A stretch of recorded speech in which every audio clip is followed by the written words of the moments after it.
it's good that we're talking about the kind of the UK. The UK and the Sikh history has always been sort of entwined over the last, say, 200 years, especially 250 years. You've written your latest book, which goes around that. Can you just tell us the story of why that came about and what it led to? See, it's interesting when you asked me right at the start about what I was researching. When I was talking about the Dasam Granth, I was also looking at British sources at that particular times as well. And interestingly, one of the first books, apart from the Cunningham book, which I mentioned, was a book by Lieutenant Colonel Malcolm, and his book on the Sikhs as well. And he's actually, and it was interesting because I read it and I read it and I read it and I read it and I read it again. And I was thinking, I can't find anything wrong with this book.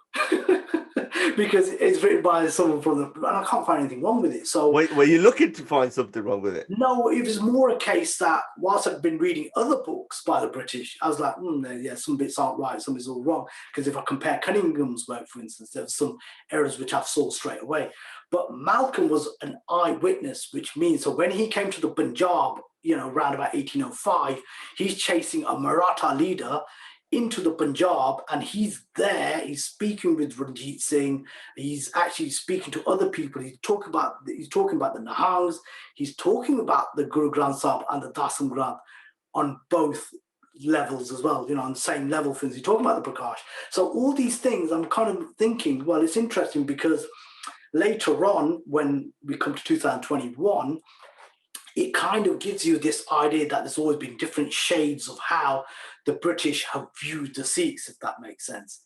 And that's why I wanted to push this kind of boundary as well. So when we live here in the UK, most British people kind of equate Sikhs with, with Sikhs in the World War, for instance. Okay, World War One, maybe World War Two. And they say, oh, yeah, we know about Sikhs. They fought in World War One. They fought with us, etc. I want to go a bit earlier than that. So I'll talk about the Anglo-Sikh Wars in the book, for instance. But then I thought, I'm going even earlier than this. So we get to the Ranjit Singh period. But then I thought, let's go even earlier than this. So it was four sections that I saw in terms of how you had it, in terms of like just after just before, soon after the death of Guru Gobind Singh Ji. Absolutely. And then you have the relationship between the missiles, and then you have in the relationship between the Nihangs and the British, and then kind of going off to like from the probably the full integration really of and the colonization of India. So this is the key point, you see, the idea that we're talking about Sikhs in the world wars is just like a little bit of information. I mean, I didn't even talk about it in the book because I stopped mine at 1900.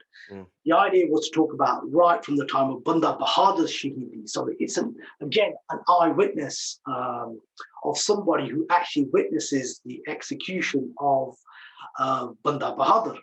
And it's important because this is where this kind of idea of the East India Company coming into India and actually having some good records in terms of how they viewed various kind of cultures, if that makes sense. So they were culture vultures, essentially, you know what I mean? So they came in, they documented everything, so they wanted to know about things.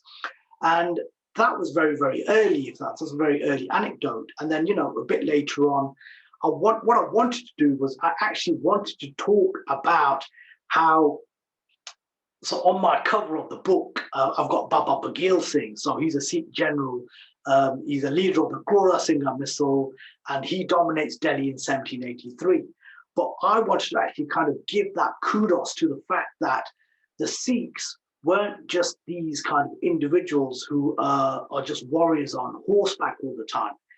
I wanted to kind of prove the point that there's diplomatic links between the Sikhs, Delhi, so we got the Mughals, and the British, which is far removed from both these locations. Yeah. And the idea that the Sikhs aren't just a warring band of bandits, essentially, or they're just kind of a rubble of individuals, just with swords, for instance. The idea was that the Khalsa created by Guru Gobind Singh was given this kind of form and given this depth and this understanding and this level of communication as well, because that's really important. Because people say, well, we don't know what happened in the 18th century. Well, we do actually.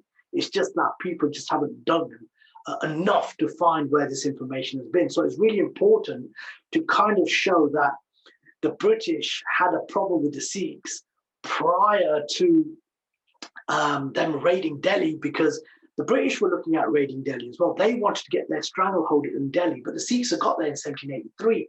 The Marathas were already there. And other groups were there as well. You've got the Rohillas were there as well. So you've got all these individuals trying to take over Delhi or have a piece of the pie. And the British were like, well, who are these people now? So we've got these Sikhs. But the thing that the British gave kudos was that when Abdali of the Durrani Empire had come and kind of, done his kind of massacres all over India, Robert Clive, so Clive of India, he makes this important point. He says, as long as we have the Sikhs in the north and is combating Abdali, then the British, where we are, we're going to be safe. The only thing he thought was that the Sikhs and the Duranis and the Afghans would make a deal, and that would then and then impact on British interest. That wasn't going to happen, but that was just that mind process. And going on from there, we get the different governor generals who start talking about the British. And it's interesting. Look, we've got Jasafin Alawalia, head of the Buddha-dal and the Darandal, and he's actually writing letters to the British, and these are letters of friendship. I'll call this friendship in inverted commas, essentially, because the idea here is that the Sikhs were communicating with the Mughals, with the Afghans, with every group that's out there. And this is lost on people in this day and age, because people think that dialogue is not important. You've got to have dialogue in some form or fashion, whether it's good or bad. You've still got to have that communication, because how are you going to know about these groups?